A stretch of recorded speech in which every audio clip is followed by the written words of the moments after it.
You just deleted a critical file. Or maybe you ran git reset hard and watched a week of work vanish. Most people panic. The command that taps into Git's internal recovery log, git reflog, can bring it all back. Its availability depends on your Git configuration, so verify reflog is enabled on your system. In this deep dive, we're not just copying commands. We're building the local Git skills that make moments like this a non-issue, starting from the very first Git init. Before version control, the best practice was creating folders full of copies. Project Final V2, Project Final V2, really final. It feels safe. You can always go back to an older file, right? But this approach is a trap. You overwrite the wrong version, you lose track of which one has the latest change, and when something breaks, you have no history of what was altered or when. Worse, if your hard drive dies, every backup is just another copy. And they're all gone with it. Manual file copy versioning gives you the illusion of control while guaranteeing eventual disaster. A version control system is a tool that records changes to files over time. Think of it as a database of snapshots. You work in a normal directory, and when you're ready to save a milestone, you tell the system to store that state. Later, you can compare any two snapshots, see exactly what changed, and revert to any previous version. The version database is separate from your working copy, so even if you delete a file in your working directory, the snapshot is still safe. That's the core idea that puts an end to Project Final V2 really final.jpg forever. But here's what nobody tells you about Git. You don't need GitHub, a server, or even an internet connection to get 80% of its value right now. Git is a distributed version control system. That means every copy of a repository is a full, self-contained clone of the entire project history. Created by Linus Torvalds in 2005, Git tracks content, not files, using cryptographic hashes to identify every unique piece of data. Locally, that gives you fast branching, experimental merges, a complete undo log, and the ability to commit, revert, and explore history while completely offline. No more excuse of, I'll set up version control later. It's already on your machine. Let's test what we've learned. What is the biggest flaw of using manual file copies for version control? That's right, it's incredibly error-prone. You can lose track of which directory is the current one, accidentally overwrite files, and there's no undo history. That's why local version control systems were created. Don't let the command list overwhelm you. As a beginner, you can start with a handful of essentials: init, add, commit, log, and status. An intermediate user often expands to around a dozen commands, adding branching, merging, stashing, and diffing. Advanced practitioners might use 20 or more, customizing workflows and scripting. In this video, we're building the local essentials from the ground up, starting with the first 5 that turn you into a version control-enabled developer today. First, check if Git is already installed. Open a terminal and type git. Version. If you see a version number, you're set. If not, head to git.sim.com, download the installer, run it with defaults, and you'll be ready to start version controlling your projects locally. Before you make your first commit, introduce yourself to Git. Run git config, global user, .name and user.email with your real information. These two values are embedded in every commit you create, establishing authorship. Even when you're working solo, this metadata is invaluable when you come back to a 2-month-old project and need to understand who made a particular change. It's you. But seeing your name next to the commit makes the history much more human. Now create your first repository. Make a new directory, jump inside, and run git init. Git responds with initialized empty git repository and creates a hidden .git folder. That single command transforms an ordinary folder into a fully capable local version control system. Everything else, every commit, every branch, every piece of history, lives inside that .git directory. Peeking inside, Git reveals 4 key players. The objects folder stores the actual data: blobs, file contents, trees, folder structures, and commits, snapshots with messages. Refs chow heads keeps pointers to the tip of each branch. Lightweight labels that move as you commit. The head file tells Git which branch you're currently on, and the config file holds your local repository settings. Importantly, Git saves complete snapshots of your project with each commit, compressed into a content-addressable key-value store, not just a series of diffs. Which is why operations like switching branches or looking at history are so fast, even when your project has thousands of files. Before we go further, let's lock in the staging step that solves so much confusion. Quick checkpoint. Why can't you just commit a file directly from the working directory? Pause if you need a moment.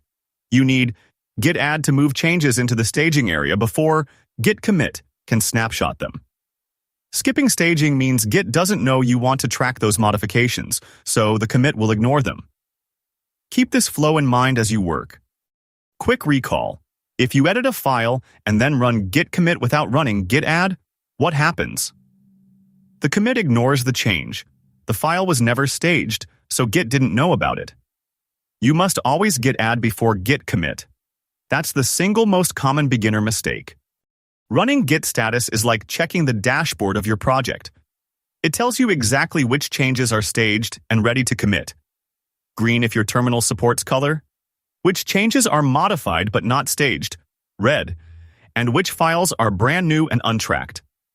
The key takeaway: if a file appears under changes not staged for commit or untracked files, it will not be included in your next commit until you run git add on it.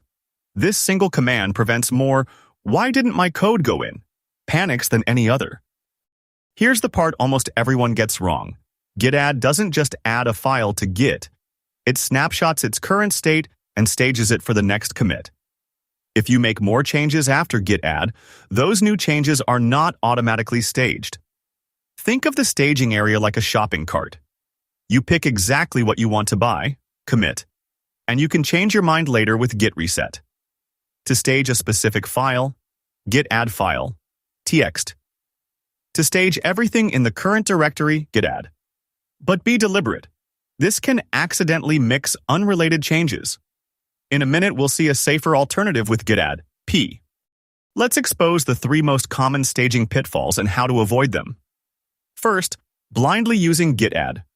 When you've got a mix of good and bad changes, maybe a half-written feature next to a critical hotfix, creates a messy commit that's hard to untangle.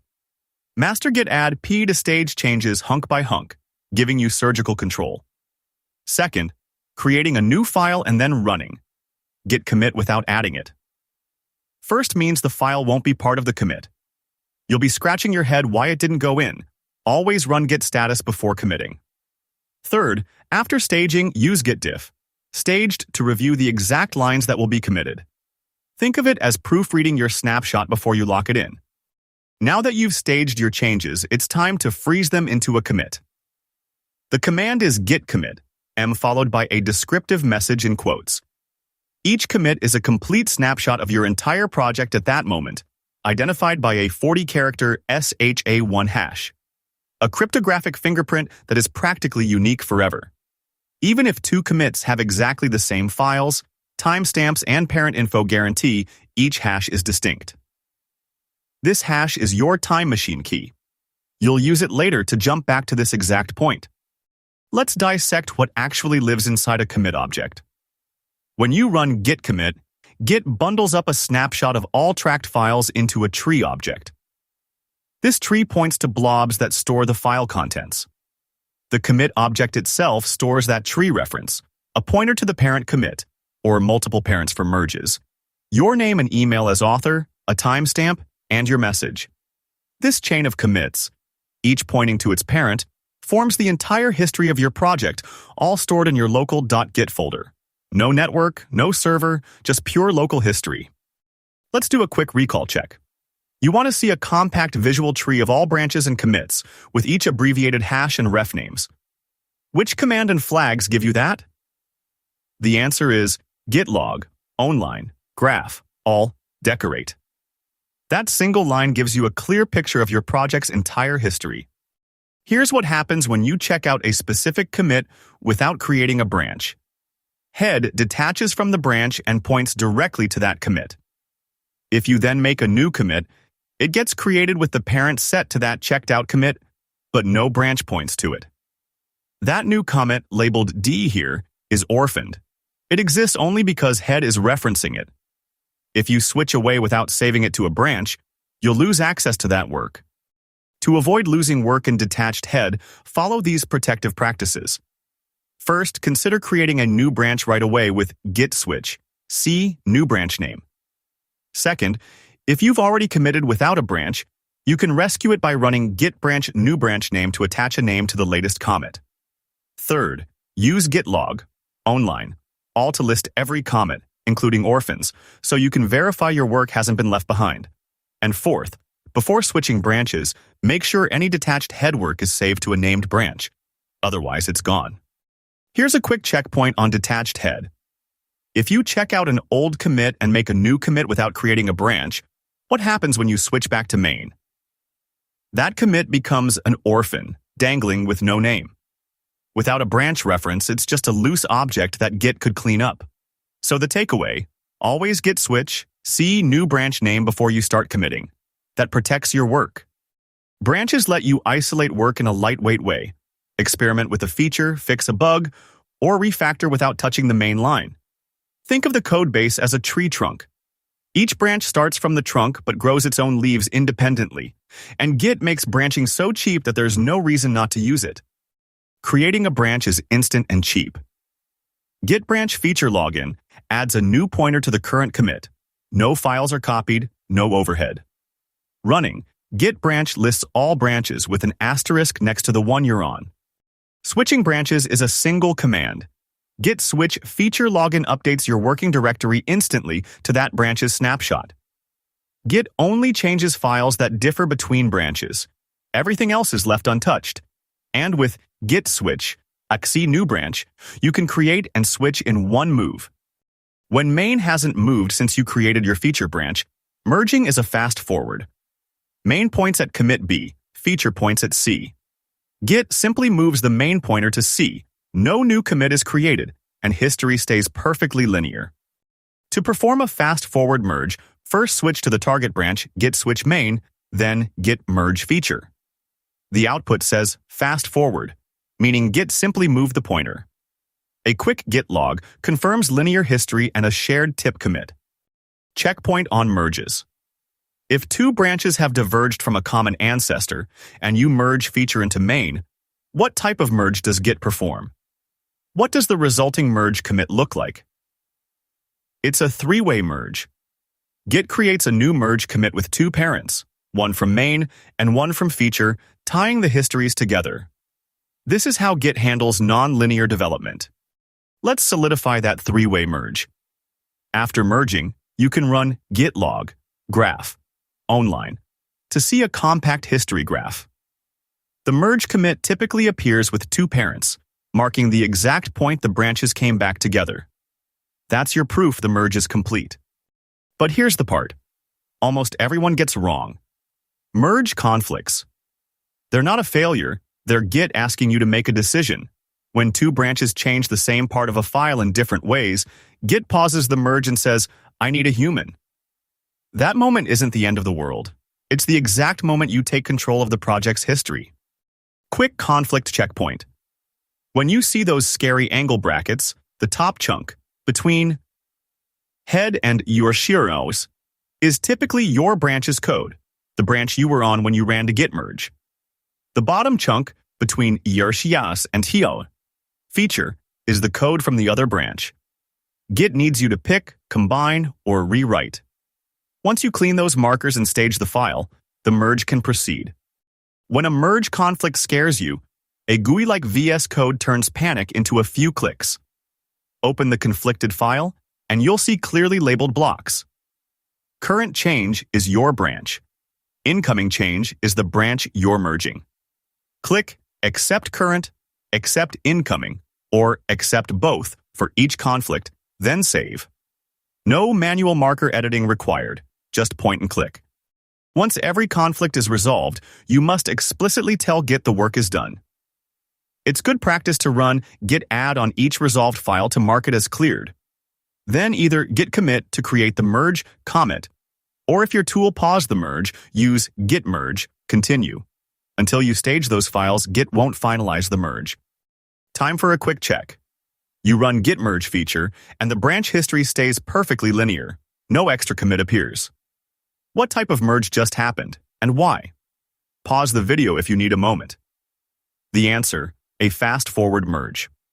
The feature branch was directly ahead of main with no divergent commits, so Git simply moved the branch pointer forward without creating a merge commit.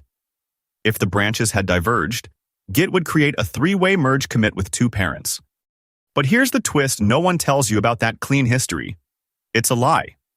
Well, a useful lie. Rebase takes your feature branch commits and replays them on top of the main branch, as if you'd written them just now. The result? A perfectly straight line, no merge commit. The downside? All those comments get new hashes because history was rewritten. That's a double-edged sword. It gives you clarity, but it breaks the record of when the branch actually existed. To rebase, switch to your feature branch and run git rebase main. Git lifts your commits, fast-forwards the branch pointer to match main, then reapplies each commit you made. If a conflict pops up, solve it.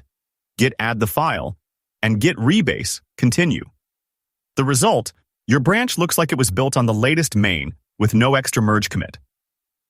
Remember, only rebase local work you haven't shared. Rewriting public history is a recipe for teammate rage. One rule makes rebase safe. Treat it as a private cleanup tool. The moment you push a branch, its commit hashes are set in stone for anyone who pulls it. Rebasing after that rewrites those hashes, and the next time someone pulls, they'll get a mess of duplicate or conflicting commits. So rebase locally, push fresh, and if you're ever unsure, fall back to merge. Your team will thank you. Ever commit too soon or with a terrible message? Git reset, soft head. Is your time machine. It rolls back the last commit but leaves your changes staged exactly as they were. Now you can add those missed files, tweak the message, and recommit without losing a single line of code. It's the gentlest undo Git offers, and perfect for polishing your local history before pushing. When you've crammed too much into one commit, Git reset head, the default mixed, wipes the commit and sends all changes back to your working directory, unstaged. Your files are untouched, but Git no longer remembers the grouping. Now you can craft several clean, focused commits from that jumble. It's the go-to move when code review demands smaller, meaningful chunks. Quick recall check. Your last git reset, hard head, erased a commit you now need. What Git feature can bring it back, and what command do you use to view it? Git's reflog records every head movement. Run git reflog to see a list of past head positions, find the commit hash, then recover it with git reset, hard, or git branch recovery. By default, entries live for 90 days. When you need to undo the last commit and discard its changes, git reset, hard head. Rewinds both the commit history and your working directory. But be careful. This is a destructive operation. However, Git keeps a log of where head has been called the reflog, which can help you recover from accidental resets if you act quickly. Use it as a safety net, not a primary workflow. Watch. Now, a quick recall check on the 3 reset modes. What happens to your staging area and working directory with soft, mixed, and hard? Pause and think. Soft keeps everything staged. Mixed unstages but keeps files. Hard wipes everything. Make sure you know when to use each so you never accidentally lose work. When you're in the middle of a feature and suddenly need to switch branches for a hotfix, Git stash is your quick save. It takes all modified tracked files, shelves them temporarily, and gives you a clean working directory. Once you're back on your branch, Git stash pop reapplies those changes and removes them from the stash. Pro tip: use git stash apply instead if you want to keep the stash intact. Pop deletes it after applying. Log files build artifacts and dependency folders like node modules have no business in version control. You create a .gitignore file to tell Git which files to ignore, but only for untracked files. The patterns support globbing, and a leading slash anchors the match to the directory of the .git in your file.